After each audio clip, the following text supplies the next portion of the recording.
Lore is so important, okay? So my dad and I were trading family stories this morning, and he told me a little bit about my great-grandmother on my mother's side. Evidently, one time some dude was trying to block off the road to her property, because there's only one way in, one way out. And I guess he had put up a fence while she was in town and she was trying to get home. And her way of solving the issue was she cold-cocked the guy, verbatim what my dad said. She cold-cocked him, tore the fence down, and drove her horses home. Which really makes a lot more sense in relation to the fact that I was just in traffic telling the cars in front of me to suck my fat pussy. The same great-grandmother who used to douse with rods or whatever, or sticks for water. She was a Pisces Sun, Capricorn Moon. I just looked it up. I didn't look at her personals to see if she had any fire, but she's obviously a pistol, right? My own grandmother, one of her stories is she had road rage to the point one time she played bumper cars basically with the car in front of her. Like bumped it because it was going too slow. Bumped it with her bumper. The women in my family don't take being pushed around easy, right? We like knowing where we're going, and we're gonna get there. We're gonna fucking get there regardless. So I just thought that's a good illustration of a few things. One, family curses or traits. Well, you might wonder why I'm sharing this at all. We have some Mars-Mercury transits coming up, so we might want to watch our words. It's going to be conjunct. Mars is our planet of war, blood, thirst, and it's going to be conjunct the planet of communication. So we're going to be popping off. We're going to be angry. We're going to be annoyed. We're going to be wanting to push it. We're going to be wanting our way, where we're going. And also Uranus went direct, was it yesterday or today? So that's the planet of unpredictability. They're both in Earth. So in fundamental ways, we're going to be having some fucking issues with pacing ourselves, trying to build faster than we should, unpredictability happening in the places where we like security.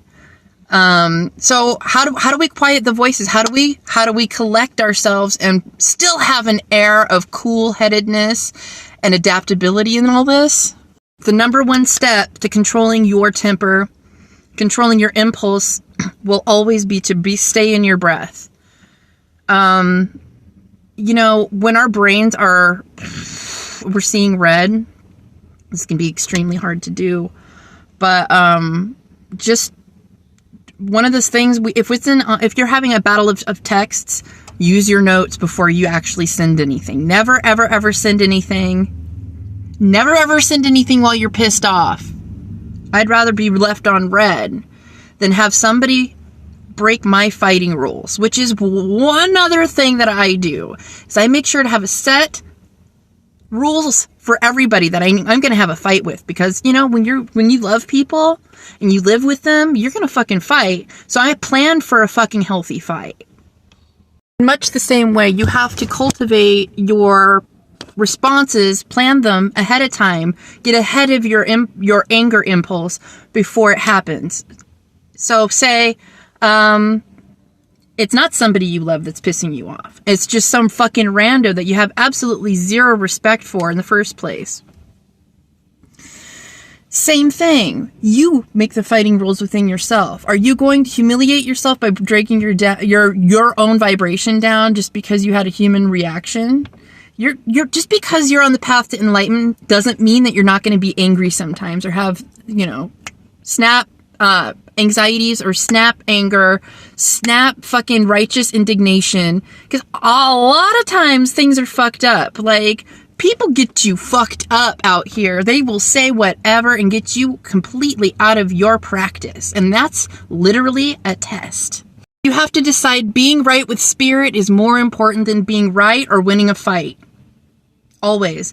So when it comes to fighting with somebody I love, my number one rule is do not humiliate the person you're talking to.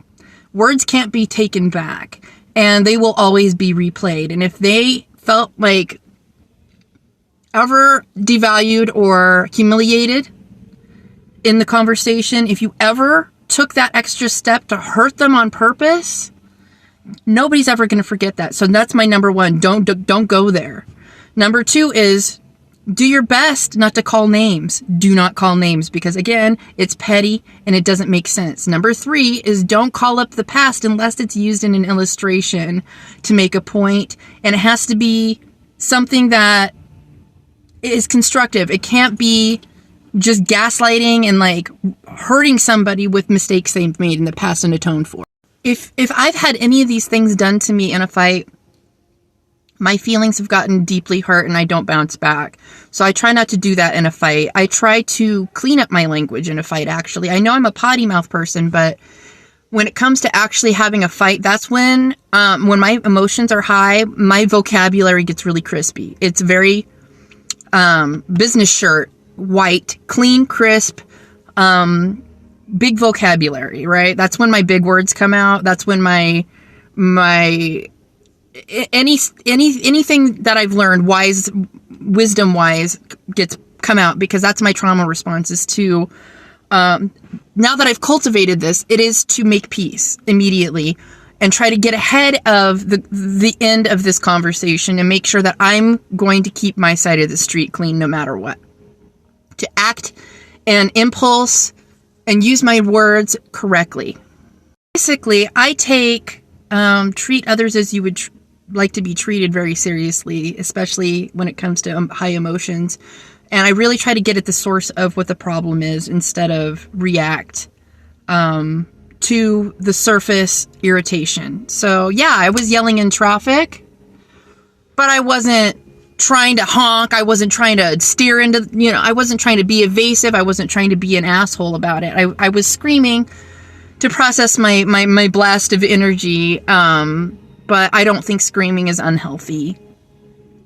I think Taurus energy needs to scream. I have Mars in Taurus. That means my battle center is here, and feeling heard and feeling understood is my big thing. I need to feel understood. And I assume everybody wants to feel understood. So I'm not saying you won't have a temper. I'm just saying you will learn how to use it eventually. You want to be an intentional person and be mindful and be a fully spiritual person, you will learn how to use your anger righteously. I'm not saying don't ever have anger. I'm not saying you can't be an angry person, because we need that sense. We have feelings for a reason, but we need to make sure that we're clearing our ego, stepping out of the way of the righteousness, and behaving. What I mean is stepping our egos out of the way so the righteousness can work through us. That's what I mean. Be a funnel for the goodness in this world that you wish to see. The things that make you feel good, bring that into this world. So love each other. Take care of yourself. It's okay to be a little mad sometimes, but it's also okay to act out in safe ways, like screaming into a pillow or breaking something that doesn't really matter. Fuck it. I love you. Happy Saturday.